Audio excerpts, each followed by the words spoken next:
Hello बच्चों, स्वागत है आपके अपने यूट्यूब चैनल टीचिंग नंबर 1 पर। जी हाँ, इस वीडियो में हम आपको बताएंगे कि आप गद्यांश जो दिया होता है उसको पढ़कर उससे संबंधित प्रश्नों के आप उत्तर कैसे लिखेंगे, इस वीडियो में हम आपको बताएंगे।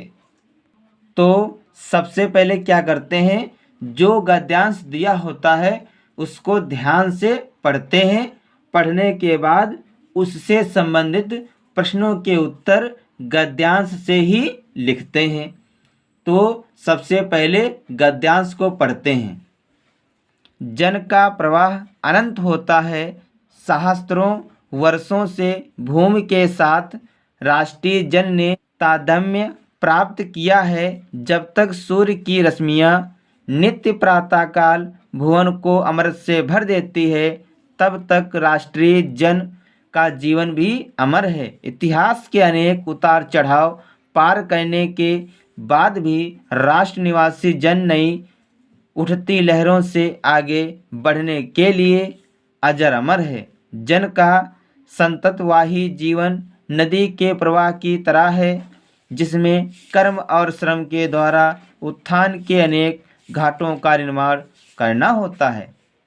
तो ये है गद्यांश जो हमने अभी पढ़ा है। अब हम इससे संबंधित प्रश्नों के उत्तर लिखना बताएंगे कि आप गद्यांश से कैसे लिखेंगे। तो पहला प्रश्न है, उपरयुक्त गद्यांश के पाठ और लेखक का नाम लिखिए। यानी कि जो ये गद्यांश दिया है ये किस पाठ से लिया गया है और इसके लेखक कौन है, आपको लिखना है। तो पाठ का नाम है राष्ट्र का स्वरूप, लेखक का नाम है वासुदेव शरण अग्रवाल।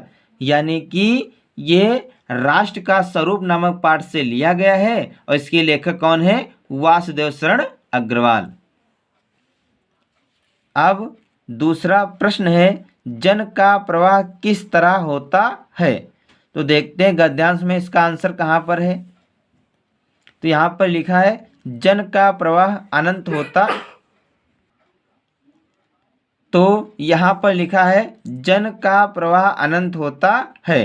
तो उत्तर लिखेंगे इसका, जन का प्रवाह अनंत होता है। फिर तीसरा प्रश्न है, रेखांकित अंश की व्याख्या कीजिए। अब ध्यान से गद्यांश में देखिए। तो जन का प्रवाह से लेकर अमर है यहाँ तक रेखांकित अंश है। अब हम आपको बताएंगे कि आप इसकी व्याख्या कैसे लिखेंगे। तो इसको पढ़ते हैं। लिखा है जन का प्रवाह अनंत होता है, सहस्त्रों वर्षों से भूमि के साथ राष्ट्रीय जन ने तादात्म्य प्राप्त किया है। जब तक सूर्य की रश्मियाँ नित्य प्रातःकाल भुवन को अमृत से भर देती हैं, तब तक राष्ट्रीय जन का जीवन भी अमर है। यानी कि इसकी व्याख्या है तो लिखेंगे जन का प्रवाह अनंत होता है, सैकड़ों वर्षों से लोगों का पृथ्वी के साथ गहरा संबंध है। अर्थात जब तक सूर्य की किरणें पृथ्वी पर पड़ती रहेंगी, तब तक लोगों की जीवन ऐसे ही अमर रहेंगे। यानी कि कहने का मतलब है जब तक सूर्य की किरणें पृथ्वी पर पड़ती रहेंगी, तब तक लोगों का जीवन ऐसे ही अमर रहेगा। आपको जो रेखांकित अंश दिया होता है उसकी व्याख्या जो है आपको अपने शब्दों में लिखना होता है। तो हमने आपको बताया कि आप जो रेखांकित अंश दिया है उसकी व्याख्या आप कैसे लिखेंगे, हमने आपको बताया है। अब हम आपको लिखकर बताते हैं कि आप कैसे लिखेंगे।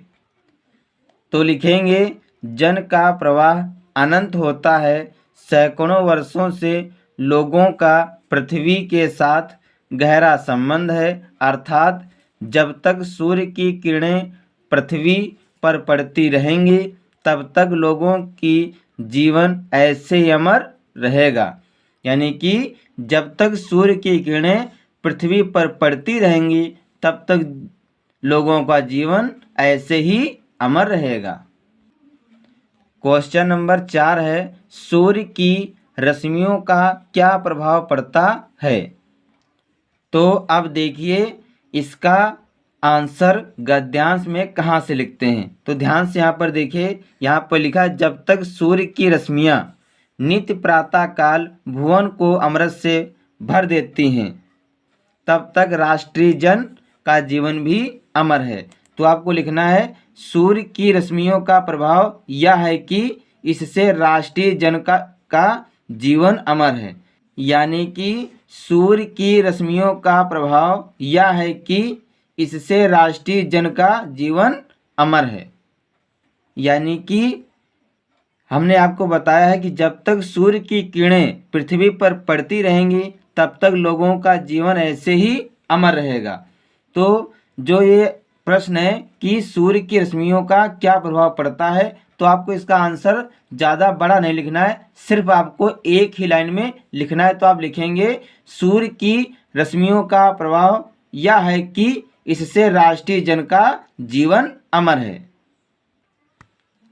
तो उत्तर है सूर्य की रश्मियों का प्रभाव यह है कि इससे राष्ट्रीय जन का जीवन अमर है। क्वेश्चन नंबर 5 है घाटों का निर्माण का आशय क्या होता है। तो ध्यान से गद्यांश में देखिए इसका आंसर कहाँ से है। तो यहाँ पर आपको मिल जाएगा घाटों का निर्माण। तो आपको लिखना कहाँ से है, जिसमें कर्म और श्रम के द्वारा उत्थान के अनेक घाटों का निर्माण करना होता है। आपको इतना ही आंसर लिखना है, क्या लिखेंगे, जिसमें कर्म और श्रम के द्वारा उत्थान के अनेक घाटों का निर्माण करना होता है। चाहे आप यहाँ से इसको यहाँ तक लिख सकते हैं, नहीं तो इसको आप अपने शब्दों में भी लिख सकते हैं। तो आप लिखेंगे व्यक्ति अपने कर्मों और श्रम के द्वारा पद चिन्ह छोड़ जाता है। तो क्वेश्चन नंबर 5 का आंसर लिखेंगे व्यक्ति अपने कर्मों और श्रम के द्वारा पद चिन्ह छोड़ जाता है।